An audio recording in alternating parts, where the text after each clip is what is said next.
కేంద్ర కార్మిక సంఘాలు చేస్తున్న అఖిల భారత సమ్మె రాజమండ్రిలో ప్రశాంతంగా ముగిసింది. కార్మిక వ్యతిరేక 4 లేబర్ కోడ్లు, ఉపాధి హామీ పథకం కుదింపు, విద్యుత్ బిల్లు 2025కి వ్యతిరేకంగా కేంద్ర కార్మిక సంఘాలు చేస్తున్న అఖిల భారత సమ్మె విజయవంతమయ్యిందని, మోడీ గద్దె దిగే వరకు పోరాటం కొనసాగుతుందని సిపిఐ రాష్ట్ర కార్యదర్శి వర్గ సభ్యులు తాటిపక మధు హెచ్చరించారు. గురువారం ఉదయం సార్వత్రిక సమ్మె నేపథ్యంలో paper mill, Horlicks factory, cocoa plant జట్ల సంఘం, మున్సిపల్ కార్మికులు సమ్మె బాటపట్టారు.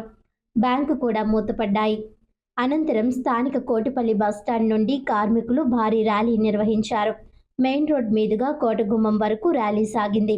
ముందుగా ఈ కార్యక్రమాన్ని ఉద్దేశించి తాటిపక మధు మాట్లాడుతూ, బ్రిటిష్ వారి పాలనలో కార్మిక హక్కులు, చట్టాలు ఉన్నాయని, పోరాడి సాధించుకున్న మన కార్మిక చట్టాలను మోదీ ప్రభుత్వం నిర్వీర్యం చేసిందని, 4 లేబర్ కోడ్స్ తీసుకువచ్చి కార్మిక వ్యతిరేక విధానాలు అమలు చేయడం దారుణమని అన్నారు.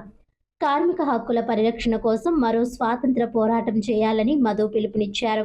సిఐటియు జిల్లా ఉపాధ్యక్షులు టి అరుణ్ మాట్లాడుతూ, అసంఘటిత రంగ కార్మికులకు సామాజిక భద్రతా పథకాన్ని ప్రవేశపెట్టాలని, కాంట్రాక్ట్ వ్యవస్థను రద్దు చేసి ప్రభుత్వమే కార్మికులకు జీతాలు చెల్లించాలని, వ్యవసాయ మార్కెట్లో దడువాయి కార్మికుల రిటైర్మెంట్ వయసు 65కు పెంచాలని, మెడికల్ కాంట్రాక్టు కార్మికులను ప్రభుత్వ ఉద్యోగులుగా నియమించాలని, పాత పెన్షన్ పథకాన్ని పునరుద్ధరించాలని ఆయన డిమాండ్ చేశారు. ఏఐటియుసి రాష్ట్ర కోశాధికారి బివివి కొండలరావు మాట్లాడుతూ, అసంఘటిత రంగ కార్మికులకు సమగ్ర చట్టం చేసి వారికి ఈఎస్ఐ, పిఎఫ్ సదుపాయాలు కల్పించాలని డిమాండ్ చేశారు. 4 కోడ్స్ రద్దు అయ్యే వరకు పోరాటం చేస్తామని అన్నారు. ఈ నిరసన ప్రదర్శనలో జట్ల సంఘం అధ్యక్షులు, ఏఐటియుసి జిల్లా కన్వీనర్ కె రాంబాబు, సిఐటియు జిల్లా ప్రధాన కార్యదర్శి బి పవన్, కాంగ్రెస్ నాయకులు టికే విశ్వేశ్వర్ రెడ్డి, బాలేపల్లి వెంకటరమణ, మున్సిపల్ యూనియన్ నాయకులు రెడ్డి రమణ, అల్లం వెంకటేశ్వరరావు, దుర్గమ్మ, సిపిఐ నగర కార్యదర్శి వి కొండలరావు, సప్పా రమణ, సిఐటియు మూర్తి, ఏఐటియుసి నాయకులు రామారావు, కె రామకృష్ణ, ఐఎఫ్టియు నాయకులు ఆకుల వెంకటరమణ, జోజీ, సిపిఐ నాయకులు చింతలపూడి సునీల్, కె శ్రీనివాస్, పి త్రిమూర్తులు తదితరులు పాల్గొన్నారు.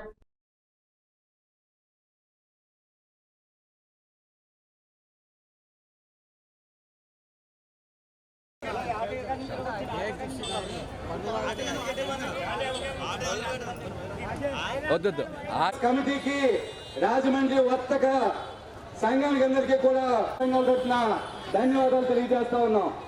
సందర్భంగా మనం సభ పెట్టుకుని మాట్లాడుకున్నాం.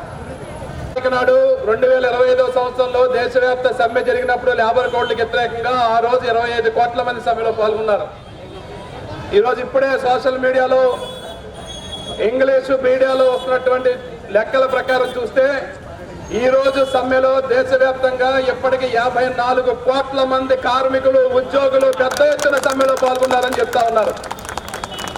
6 నెలల కాలంలో సమ్మెలో పాల్గొన్న కార్మికుల సంఖ్య దేశంలో రెట్టింపు అయిన పరిస్థితి కనిపిస్తా ఉంది. నరేంద్ర మోడీ ప్రభుత్వానికి, బీజేపీ ప్రభుత్వానికి చెప్పదలుచుకుంది, మోడీ నీ రోజులు దగ్గర పడ్డాయి. కార్మికుల పొట్టగొట్టి కార్పొరేట్ల కొమ్ము కట్టేటువంటి నీ దుర్మార్గపు విధానాల్ని కార్మిక వర్గం నేలకేసి కొట్టే రోజు రాబోతా ఉంది, గుర్తుపెట్టుకోని చెప్పని వేళ కార్మిక వర్గం తరఫున హెచ్చరిక చేయదలుచుకున్నాం.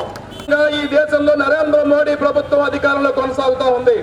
ఎంత దుర్మార్గమైన పరిస్థితి ఉన్నదంటే 12 ఏళ్ల క్రితం నాడు రాజమండ్రి మెయిన్ రోడ్ మార్కెట్ లో ఉన్న వ్యాపారాలకి 12 ఏళ్ల తర్వాత రాజమండ్రి మెయిన్ రోడ్ లో వ్యాపారస్తులు గిలగిలా కొట్టుకుపోతున్న పరిస్థితికి చూస్తే నరేంద్ర మోడీ తెచ్చినటువంటి జిఎస్టీ గాని, నోట్ల రద్దు గాని, ఆయన తీసుకొచ్చినటువంటి విధానాలు గాని ఇవాళ సామాన్యుల జేబుల్లో డబ్బులు లేకుండా చేసి ఇవాళ రాజమండ్రి లాంటి పెద్ద మెయిన్ రోడ్ లో వ్యాపారాలే లేకుండా దివాళా ఎత్తిపోయే పరిస్థితికి, వ్యాపారాలే కాదు భారతదేశమే దివాళా తీసే పరిస్థితికి వేళ మోడీ ప్రభుత్వాలు వచ్చినాయి. ఆయన ఆర్థిక మంత్రి నిర్మలా సీతారామన్ గారు పార్లమెంట్ లో బడ్జెట్లు ప్రవేశపెట్టినప్పుడు దాదాపు 53,000 కోట్ల రూపాయల పెద్ద బడ్జెట్ ప్రవేశపెట్టారు. 53,000 కోట్ల రూపాయల్లో ఇవాళ ఈ దేశంలో ఉన్న 140 కోట్ల జనాభాకి ఏమిచ్చారని చూస్తే చెప్ప మిగిల్చారు. 53,000 కోట్ల రూపాయల్ని దేశంలో అదానీ, అంబానీ లాంటి కార్పొరేట్ల సేవలో ధరించడానికి ఇవాళ బడ్జెట్ లో అన్ని అంకెలు కనిపిస్తా ఉన్నాయి. దాదాపు గత 5 కంపెనీలకి 5 లక్షల కోట్ల రూపాయల రుణాలు, బ్యాంకు రుణాలు మాఫీ చేశారు. 12 లక్షల కోట్ల రూపాయలు మొత్తం ఇచ్చారు. 12 లక్షల కోట్లు, 5 లక్షల కోట్లు అంటే దాదాపు 17 లక్షలు. ఎంప్లాయీస్ కి కానివ్వండి, మిగతా సంఘంలో ఉన్నటువంటి పెద్దలకి అందరికీ కూడా హృదయపూర్వక ధన్యవాదాలు తెలియజేస్తూ, ఈవేళ నరేంద్ర మోడీ అనేటువంటి వ్యక్తి ఈ భారతదేశంలో ఉన్నటువంటి కార్మికుల ఉద్యోగ సంఘాల యొక్క హక్కులు హరించాలని చెప్పి అతను 4 లేబర్ కోడ్స్ తీసుకురావడం జరిగింది. దీనివల్ల కార్మికులు అనేక సంవత్సరాలుగా పోరాడి సంపాదించినటువంటి కార్మికుల హక్కులన్నీ కూడా కాల రాసేసి అతను అందరినీ కూడా ఒక బానిసలాగా, అటు పారిశ్రామికవేత్తలకి కానివ్వండి, ఇటు వ్యవసాయ ఉత్పత్తులు చేసి వ్యవసాయంలో పనిచేసుకునే వారిని, భూస్వాములకి, వీళ్ళందరినీ బానిసలు చేయాలని చెప్పి ఒక కుటిలమైన ప్రయత్నం చేస్తున్నాడు. ఈవేళ భారతదేశంలో ఉన్నటువంటి గవర్నమెంట్ ఇండస్ట్రీస్ అన్ని కూడా ప్రైవేట్ పరం చేసేసి అన్ని కూడా రిజర్వేషన్స్ అనేవి లేకుండా ఈ విధంగా ఇతను చేస్తున్నాడు. ఆదాని, ముఖేష్ అంబానీని అతను వాళ్ళ యొక్క బెనామీలుగా పెట్టుకుని వాళ్ళకి దేశాన్ని దోషిపెడుతున్నాడు. ఇటువంటి వ్యక్తి భారతదేశానికి ప్రధానిగా పనికిరాడు. ఏవైతే 4 కోడ్స్ లేబర్ కోడ్స్ ప్రవేశపెట్టాడో ఆ 4 లేబర్ కోడ్స్ రద్దు చేయాలని దేశవ్యాప్తంగా చేస్తున్న సభ్యుకి మా ఏఐటీసీ కాంగ్రెస్ తరఫున పూర్తి మద్దతు తెలియజేస్తున్నాం. ఈ రోజున దేశవ్యాప్తంగా ఫిబ్రవరి 12వ తారీఖున సార్వత్రిక సమ్మె జరిగింది. ఈ సార్వత్రిక సమ్మెలో వేలాదిగా కార్మికులందరూ కలిపి పాల్గొనడం జరిగింది. కార్మిక చట్టాలకు వ్యతిరేకంగా ఈ మోడీ ప్రభుత్వం ఈ రోజున చాలా దారుణమైన పరిస్థితులు తీసుకొచ్చి కార్మికులను నడ్డెరగొట్టే పరిస్థితి తీసుకొచ్చింది. ఏదైతే 150 సంవత్సరాల చరిత్ర కలిగిన కార్మిక చట్టాలకి సంపాదించుకున్నారో ఆ చట్టాలన్నింటిని కొన్ని చట్టాలను రద్దు చేసి అందులో 4 కోట్లని సబ్మిట్ చేసి ఈ వాటి ద్వారా కార్మికులందరినీ కూడా ఇబ్బందుల పాలు చేయాలని చెప్పి చూస్తుంది. ప్రతి దాన్ని ప్రైవేటీకరణ చేసి సంస్థలన్నీ కూడా నాశనం చేసి ప్రైవేటీకరణలో సాలరీస్ కూడా తక్కువ ఇచ్చి చాలామంది పని దినాలను కూడా ఎన్నో వేల సంవత్సరాలు బట్టి కార్మికులు చట్టాల కోసం పోరాడితే పని దినాలని 8 గంటల పాటు పని దినాలని 12 గంటలు ఈ రోజున చేయడానికి మోడీ ప్రభుత్వం చేస్తుంది. ఇది చాలా దారుణమైన పరిస్థితి. ఇటువంటి పరిస్థితుల నుంచి దేశంలో ఉన్నటువంటి అన్ని కార్మిక సంఘాలు కలిసి ఈ రోజున సమ్మె ద్వారా నిరసన తెలియజేస్తూ ఈ రోజున ఈ యొక్క ర్యాలీని ప్రవేశించడం జరిగింది. అందులో ఈ ర్యాలీలో AITC, CITU, INTC, YSR TUC ఇంకా ఇతర కార్మిక సంఘాలు అన్నీ కూడా పాల్గొనడం జరిగింది. దీంట్లో Sappa Adinarayana YSR Congress party trade union జిల్లా అధ్యక్షులుగా నేను కూడా నాతో పాటు కార్మికులు పాల్గొనడం జరిగింది. ఇవాళ దేశంలో ఉన్నటువంటి 10 కేంద్ర కార్మిక సంఘాలు 11లో బిఎంఎస్, బీజేపీ అనుబంధమైనటువంటి సంస్థ ఈ సమ్మెలో పాల్గొనట్లేదు. 10 కార్మిక సంఘాలు మరియు దాదాపు 300 పైగా ఉద్యోగ సంఘాలు ఈ సమ్మెలో పాల్గొంటున్నాయి. దేశంలో ఉన్నటువంటి 60,000 కార్మికులు ఇవాళ ఈ సమ్మెలో పాల్గొంటున్నారు.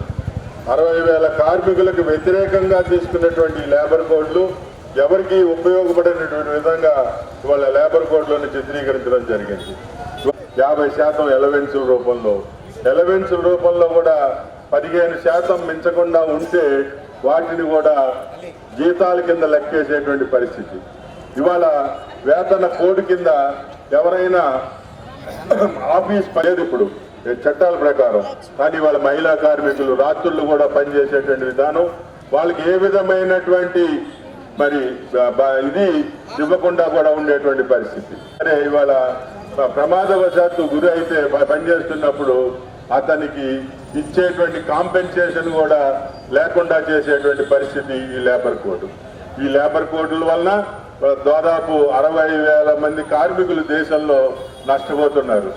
60,000 కోట్ల మంది ఇవాళ కార్మికులు దేశంలో నష్టపోతున్నారు. కాబట్టి ఈ లేబర్ కోడ్లు రద్దు పరిచేంత వరకు కూడా దేశంలో ఉన్నటువంటి కార్మిక సంఘాలు, ఉద్యోగ సంఘాలు ఐక్యంగా పోరాడి ఈ లేబర్ కోడ్ని వెనక్కి తీసుకోమని చెప్పేసి వాళ్ళ మోడీ ప్రభుత్వాన్ని కోరుతున్నాయి. ఉన్నప్పుడు ఈ సంస్కరణలు ఇవన్నీ కూడా పనికిరాని సంస్కరణలను వ్యతిరేకించేటువంటి అభివృద్ధితో కూడుకున్నటువంటి సంస్కరణ అయితే అది ఖచ్చితంగా దాన్ని ఆహ్వానిస్తాం. కాబట్టి కామ్రేడ్స్, ఇవాళ ఇది ప్రారంభం మాత్రమే. 4 లేబర్ కోడ్లు రద్దు చేసేంత వరకు ఈ కార్మిక పోరాటం ఆగదు. ఈ కార్మిక పోరాటం ఖచ్చితంగా ఈ ప్రభుత్వం 4 లేబర్ కోడ్లని వెనక్కి తీసుకునేటువంటి పరిస్థితి తీసుకొస్తుందని తెలియజేస్తూ